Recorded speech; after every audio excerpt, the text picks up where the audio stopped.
पूनावाला, कन्हैया कुमार, शैला राशिद, स्वरा भास्कर, कुलदीप नैयर और अनिल जमाड़िया आज constitution club में नेशनल कैंपेन मॉब लिंचिंग को लेकर संवाददाताओं को संबोधित किया, जहां देश में गौरक्षक गुंडे और भीड़ के रवैये को लेकर बात की। आप लोगों ने अभी IIT मद्रास में देखा, वहाँ पे सूरज नाम का एक स्टूडेंट है जिसको मतलब पकड़ के पीट दिया गया, किस लिए वो कोई नहीं जानता है। जहाँ पे मतलब मैं बीफ के इशू में जाना नहीं चाहती हूँ, लेकिन जहाँ पर बीफ लीगल भी है वहाँ पर आप बीफ फेस्टिवल कर रहे हैं और आप लोगों को पकड़ के मार रहे हैं, इसका एब्सोल्युटली कोई जस्टिफिकेशन नहीं है और वैसे भी मॉब लिंचिंग का कोई जस्टिफिकेशन नहीं है।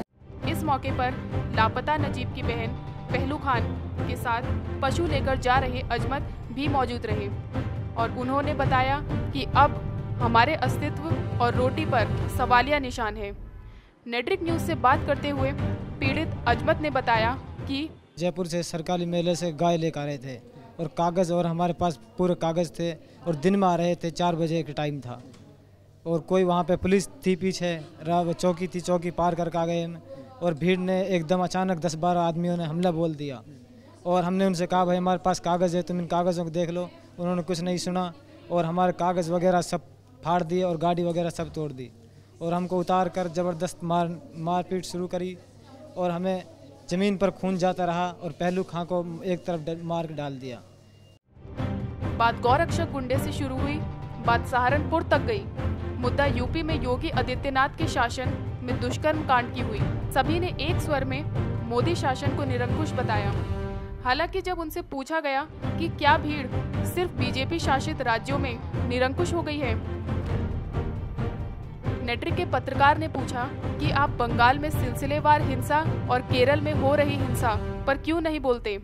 तब आप भी सुनिए, कन्हैया ने पहले मामले से कटने की कोशिश की और फिर जब पूछा गया तो नागरिक सुरक्षा की वकालत करने वाले तहसीन पूनावाला भड़क गए। मेरा सवाल कन्हैया से, भीड़ का कोई चेहरा होता है आपने कहा, तो क्या आप केरल और पश्चिम बंगाल में जाएंगे या फिर सिर्फ बीजेपी रूलिंग स्टेट में जाएंगे?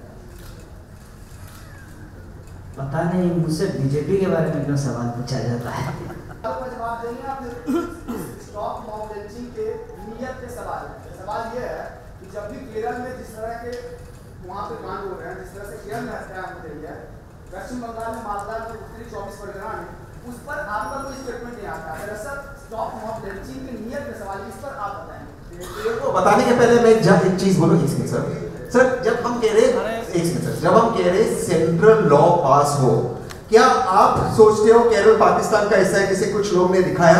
क्या आप सोचते हो वेस्ट बंगाल पाकिस्तान का हिस्सा है? तो सेंट्रल लॉ में केरल नहीं आता है, वेस्ट बंगाल नहीं आता है। जब हम कहते हैं आपको इस मंच से हम सभी मुख्यमंत्री को मिलेंगे, क्या केरल के मुख्यमंत्री हिंदुस्तान के एक चीफ मिनिस्टर नहीं है? सर मैं आपसे सवाल पूछता हूँ, इस तरह के सवाल आप क्यों पूछते हो? सुनिए मैं जवाब देता हूँ, आप गर्म मत होइए, शांत हो जाइए। अरे युवा है ना, जोश है। इस देश में 65 बरस का आदमी जो है वो अपने आप को युवा कहता है। हमारे प्रधानमंत्री अपने आप को युवा कहते हैं कि नहीं कहते हैं? ये तो उनसे ज्यादा नौजवान है, बताइए।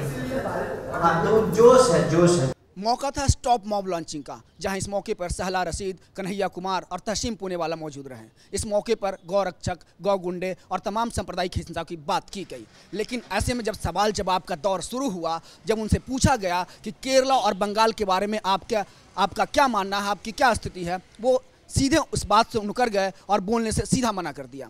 तो ऐसे में सवाल ये उठता है कि कन्हैया कुमार या जो भी स्टॉप मॉब लिंचिंग का जो नियत है सिर्फ बीजेपी शासित राज्यों तक है। कैमरा पर्सन रेहान खान के साथ मैं कुमार साहिल, नेट्रिक न्यूज।